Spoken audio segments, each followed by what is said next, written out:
শুভ সকাল বন্ধুরা, যে যেখান থেকে দেখছো আশা করছি সবাই সুস্থ আছো ও ভালো আছো। মালদা জেলার ছোট্ট একটি গ্রাম থেকে আমি সম্পা তোমাদেরকে অনেক স্বাগত জানাই আমার ব্লগ চ্যানেলে। তো চলো, এখন বাজে সকাল 7টা। তো বাসি কাজকর্ম আমার না হয়ে গেছে, সব হয়ে যাওয়ার পরে ভাবলাম যে কয়েকটা কাপড় আর কি কেচে দেওয়ার আছে। তো সেই জন্য কাপড়গুলো বের করে নিয়ে আমি পুকুর ঘাটে এসে সার্ফ জলে আর কি ডুবিয়ে দিলাম। তো ওই যে ওটা বালিশের কভার, আর হচ্ছে আমার মেয়ের তোমার প্যান্ট আছে, আর আমার কয়েকটা শাড়ি আছে।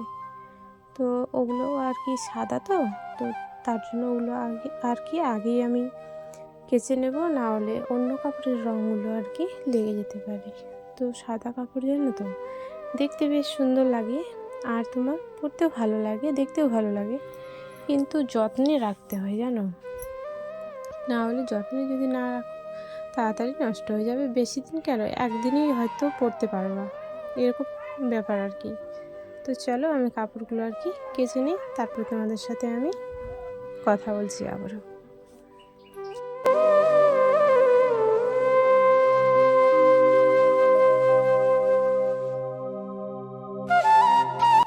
তো যাই হোক, দেখো আমার কিন্তু কাপড় কাচা হয়ে গেছে।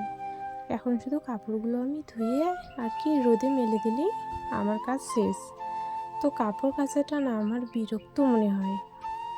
তো তার জন্য দেখো, পুকুরে কিন্তু এভাবে কাপড় আর কি ধোয়া যায় বা ধুই আমরা। কারণ যারা যারা পুকুরে আর কি ব্যবহার করো তারা সবাই জানো যে এইভাবে কাপড় ভালো লাগে ধুতে। আর মার্শালে জানো তো ধোয়ার মানে অসুবিধা হয়, তো ভালোভাবে সেরকমভাবে আর কি ধোয়া হয় না, পুকুরে ভালো লাগে ধুতে। তো চলো আমি কাপড়গুলো মেলে দিই রোদে। কাপড়গুলো আমার ধোয়া হয়ে গেছে, আর বালতিটা নিলাম না কেন, বালতিতে একটু মানে সার্ফ জল ছিল, আর যে শাড়িটা আমি পরে আছি না, এই শাড়িটাই আর কি ধুয়ে নেব একটু, কারণ প্রত্যেক দিন শাড়িটা আমি পরি তো নোংরা হয়ে গেছে। তো ভাবলাম যে না, জলটা আমি রেখে দিই, তারপরে কাপড়টা আর কি ডুবিয়ে দেবো। স্নান করতে যাব কিন্তু ওই যে তোমার কাপড়গুলো কেচে দেওয়ার পরে। তো চলো কাপড়গুলো আমি মেলে দিই। আর দেখো আজকে কত সুন্দর ওয়েদারটা, ঠান্ডা ঠান্ডা, আর তোমার কুয়াশার মতো হয়ে আছে।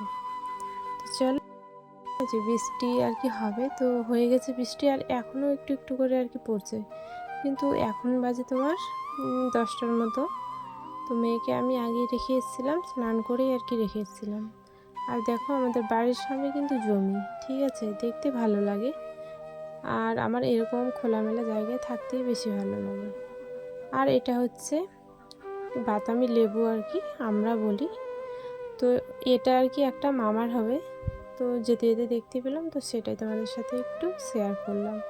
আর দেখো ছাতা নিয়ে আছি, আর মেয়ে ওই যে দেখো চুলগুলো জানো তো বেঁধে দেই, কিন্তু আবার খুলে দেয় মেয়েটা আমার, মানে ঠিক মতো রাখতেই পারে না।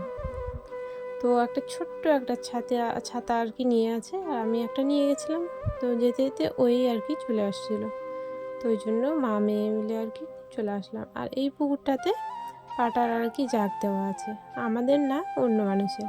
তো চলো আমরা বাড়িতে চলে আসলাম। তো বন্ধুরা, তোমাদের যদি ভিডিওটা ভালো লাগে অবশ্যই কমেন্ট করে জানিও যে ভিডিওটা তোমাদের কেমন লেগেছে। আর নতুন বন্ধুদেরকে আমি অনেক স্বাগত জানাই আমার ব্লগ চ্যানেলে। তো চলো বন্ধুরা, তোমরা সবাই সুস্থ থেকো ও ভালো থেকো।